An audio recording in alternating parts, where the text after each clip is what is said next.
नमस्कार, चिंतन institute of education में आपका स्वागत है। आज मैं आप लोगों के लिए कंप्यूटर का वर्गीकरण यह शीर्षक लेकर के आया हूं, जो कि नेट फर्स्ट पेपर के लिए बहुत ही महत्वपूर्ण है और इससे संबंधित कई प्रश्न पूछे भी गए हैं विगत वर्षों में। तो आइए हम लोग देखते हैं। आपको मैं सबसे पहले बता दूं कि कंप्यूटर का वर्गीकरण 3 आधारों पर किया जाता है। पहला आधार है हार्डवेयर के आधार पर, दूसरा कंप्यूटर की क्षमता के आधार पर और तीसरा वर्गीकरण हम कंप्यूटर के आकार के आधार पर करते हैं। तो आज मैं आपके सामने कंप्यूटर का जो वर्गीकरण है उसका पहला आधार हार्डवेयर के आधार पर जो वर्गीकरण है उसे मैं लेकर के आया हूं। आप देखेंगे यहाँ पर आपके सामने यह एक मैं चार्ट बना रखा हूं।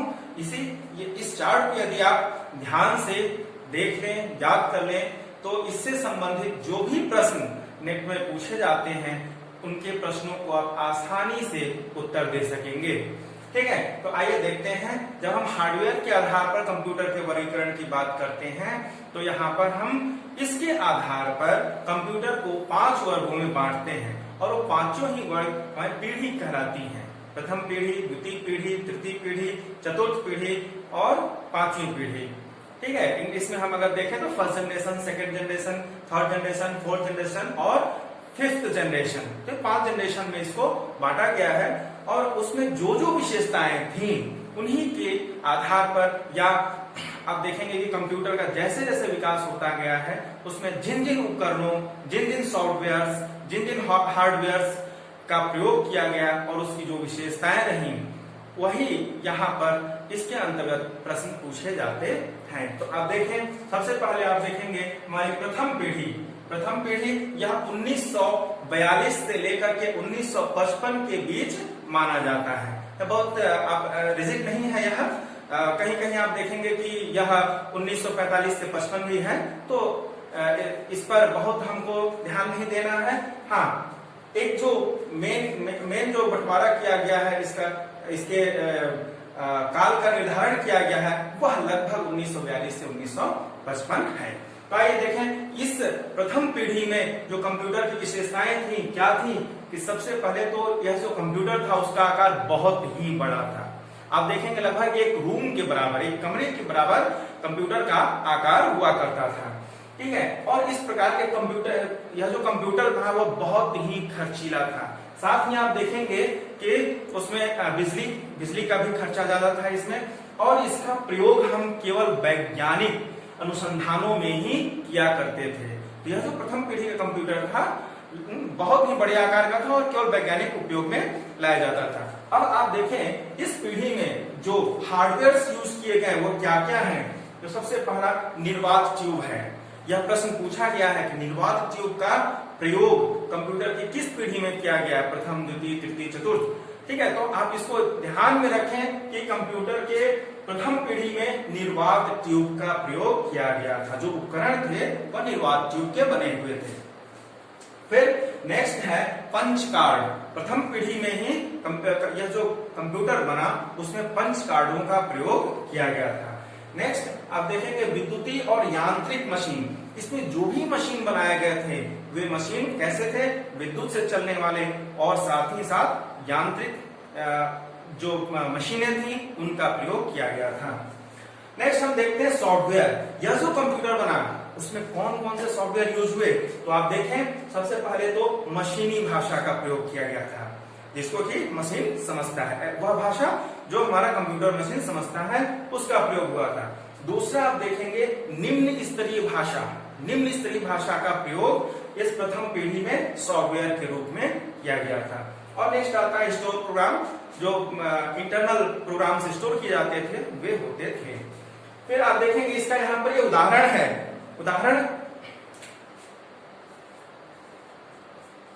उदाहरण देखें, इस प्रथम पीढ़ी में कौन कौन से कंप्यूटर बने थे, तो उसका उदाहरण यहाँ पर एनिएक कंप्यूटर, दूसरा ईडवैक और तीसरा यूनिवैक प्रथम। ये इस पीढ़ी में जो कंप्यूटर बनाए गए थे उनके उदाहरण हैं। अब हम चलते हैं नेक्स्ट पीढ़ी। दूसरा हमारा द्वितीय पीढ़ी। यह 1955 से 1965 की यह जो अवधि थी, यह जो कालखंड था, इस अवधि को कंप्यूटर का द्वितीय पीढ़ी कहा गया है, जिसमें जो कंप्यूटर थे हमारे उसका आकार थोड़ा छोटा हो गया, पहले से अपेक्षाकृत थोड़ा छोटा हो गया, और इसकी जो स्पीड थी वह पहले से थोड़ा तीव्र हो गई।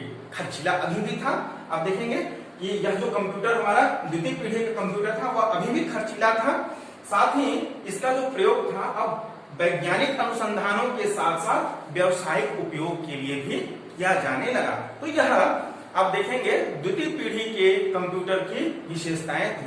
अब इसमें हार्डवेयर कौन कौन से लगे, तो आप देखें यह जो द्वितीय पीढ़ी है इसमें ट्रांजिस्टर का प्रयोग किया गया, और इसी ट्रांजिस्टर के आने से यह जो हमारा कंप्यूटर जिसका आकार एक बड़े से कमरे के बराबर हुआ करता था अब थोड़ा छोटा हो गया, ठीक है। और साथ ही साथ चुंबकीय मेमोरी का प्रयोग किया गया। तो आप देखेंगे कि द्वितीय पीढ़ी में ट्रांजिस्टर और चुंबकीय मेमोरी का प्रयोग हार्डवेयर के रूप में किया गया। यदि सॉफ्टवेयर की बात की जाए तो द्वितीय पीढ़ी में आप देखें फर्स्ट पीढ़ी में हमारे निम्न स्तरीय भाषा का प्रयोग किया गया था, यहाँ पर उच्च स्तरीय भाषा का प्रयोग किया जाने लगा, और बैच ऑपरेटिंग सिस्टम आया। इसी पीढ़ी में उच्च स्तरीय भाषा के साथ साथ बैच ऑपरेटिंग सिस्टम का प्रयोग किया गया, और इस पीढ़ी के जो कंप्यूटर बने उनका उदाहरण आईबीएम आप देखेंगे। आईबीएम एक कंपनी है, इंटरनेशनल बिजनेस मशीन बनाने वाली यह कंपनी है, तो उसके द्वारा बनाया गया आईबीएम कंप्यूटर, और दूसरा यूनिवैक। ये इस पीढ़ी में जो कंप्यूटर बने उनका उदाहरण है। तीसरी पीढ़ी की जब हम बात करते हैं, जो तीसरी पीढ़ी है वह 1965 से 1975 के मध्य की जो अवधि थी इसको कंप्यूटर के पीढ़ी का तीसरा पीढ़ी कहा गया। इसके मध्य तीसरी पीढ़ी को माना जाता है कि यह जो कालखंड रहा वह थर्ड जनरेशन रहा। अब देखें यह जो थर्ड जनरेशन था, इस जनरेशन में कंप्यूटर की जो स्पीड थी, जो उसकी गति थी, वह अब अपेक्षाकृत नहीं बहुत ज्यादा तीव्र हो गया, ज्यादा अधिक गति से काम करने लगा, और इसका आकार छोटा हो गया। फिर आप देखेंगे अब सस्ता भी हो गया और उपयोग में आसान हो गया। इन सब कंप्यूटर को उपयोग में लाने में अब बहुत आसान नहीं था, लेकिन यह जो तीसरी पीढ़ी में आया यहाँ पर कंप्यूटर आसानी से उपयोग में लाया जाने लगा, इसकी स्पीड बहुत अधिक बढ़ गई, और जो खर्चीला हुआ करता था वह भी कम हो गया। अब देखें इसके यहाँ पर इसकी गति तीव्र होने और इसके आकार के छोटा होने का कारण क्या था, इसमें जो हार्डवेयर प्रयोग किया गया वह तो क्या था। तो देखें जो हमारी थर्ड जनरेशन थी उस थर्ड जनरेशन में इंटीग्रेटेड चिप आया, आईसी, इसको शॉर्ट में हम आईसी कहते हैं। इस आईसी के कारण अब कंप्यूटर का आकार बहुत छोटा हो गया, और साथ ही साथ आप देखेंगे जो चुंबकीय भंडारण क्षमता है वह और अधिक बढ़ गया, यानी कि कम जगह में अधिक भंडारण की क्षमता इस तीसरी पीढ़ी में आ जाती है। सॉफ्टवेयर, यदि हम सॉफ्टवेयर को देखें तो सॉफ्टवेयर के आधार पर उच्च स्तरीय भाषा का यहाँ पर मानकीकरण कर दिया गया, स्टैंडर्डाइज हो गया, ठीक है। नेक्स्ट आप देखेंगे सॉफ्टवेयर के रूप में टाइम शेयरिंग ऑपरेटिंग सिस्टम का प्रयोग किया जाने लगा। उदाहरण के रूप में आप देखेंगे आईबीएम 360, आईबीएम द्वारा बनाया गया कंप्यूटर मशीन आईबीएम 360 इसका उदाहरण है, और दूसरा उदाहरण है पीडीपी 8, ये इसका उदाहरण है। तो यह जो पीढ़ी थी, इस तीसरी पीढ़ी में कंप्यूटर छोटा हो जाता है, इसकी गति बढ़ जाती है, और साथ ही साथ यह उपयोग में भी आसान हो जाता है। नेक्स्ट पीढ़ी हमारी चतुर्थ पीढ़ी है, फोर्थ जनरेशन है, जो कि 1975 से 1989 1975 टू 1989 के बीच माना जाता है। और यह जो कंप्यूटर था अब यह बहुत ही सस्ता हो जाता है, इसकी गति बहुत अधिक बढ़ जाती है, उच्च क्षमता युक्त हो जाता है, और प्रयोग में यह बहुत ही आसान हो जाता है। साथ ही साथ यह व्यक्तिगत प्रयोग में अब आने लगता है। अभी तक के जो भी सिस्टम थे, थर्ड पीढ़ी तक के जो भी कंप्यूटर बने उनका प्रयोग वैज्ञानिक अनुसंधानों में, व्यावसायिक जो भी आप देखेंगे उद्योग धंधे जो भी इंडस्ट्रीज हैं उन्हीं सब जगहों पर इनका प्रयोग हुआ करता था। लेकिन चतुर्थ पीढ़ी में जब यह इसका आकार बहुत ही छोटा हो जाता है, बहुत सस्ता हो जाता है, और आप देखेंगे व्यक्तिगत उपयोग में आने लगता है, तब से कंप्यूटर आप देखेंगे घर घर में हर लोग व्यक्तिगत रूप से प्रयोग में लाने लगे। तो आप देखें चतुर्थ पीढ़ी, ये जो फोर्थ जनरेशन थी उसकी ये विशेषताएं थी। अब आप देखेंगे कि यह इतना सस्ता या उच्च क्षमता वाला कैसे हुआ, तो इसमें जो हार्डवेयर आया, तो कौन सा हार्डवेयर आया, देखें इस पीढ़ी में माइक्रो प्रोसेसर चौथी पीढ़ी में आया है और इसी के कारण कंप्यूटर बहुत ही छोटे आकार का और सस्ता आने लगा, व्यक्तिगत उपयोग में आने लगा।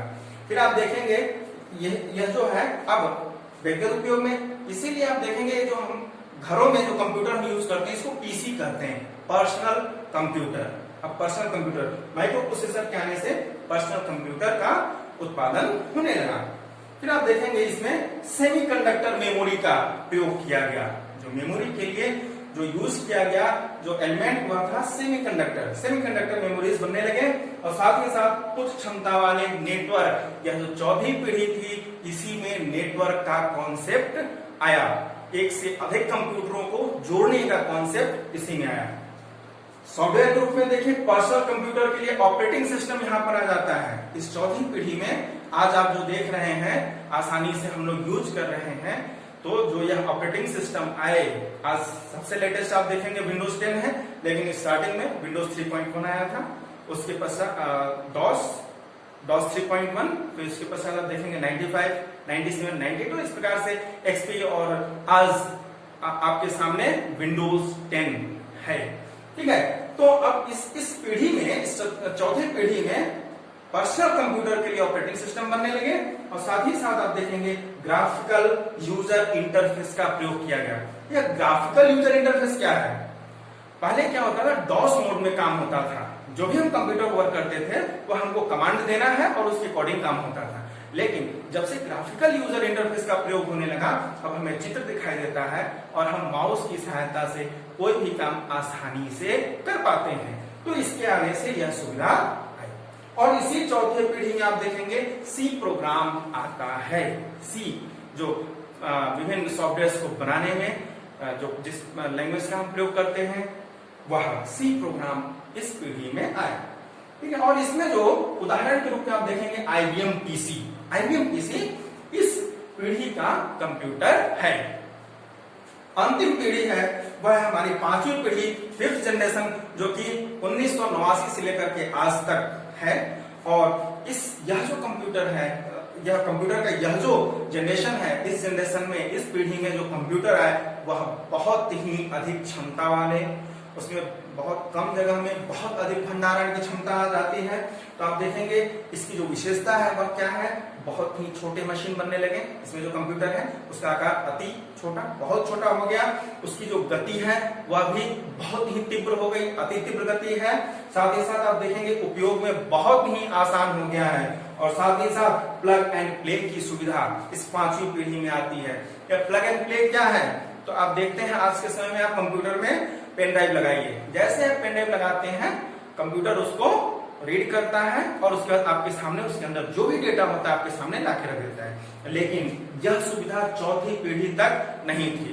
यदि चौथी पीढ़ी तक में आपको पेन ड्राइव लगाना होता था या कोई भी डिवाइस जोड़ते थे तो उसका एक सॉफ्टवेयर होता है हार्डवेयर का, ठीक है, उस सॉफ्टवेयर को जब तक इंस्टॉल नहीं किया जाता था तब तक वह हार्डवेयर डिटेक्ट नहीं होता था कंप्यूटर में।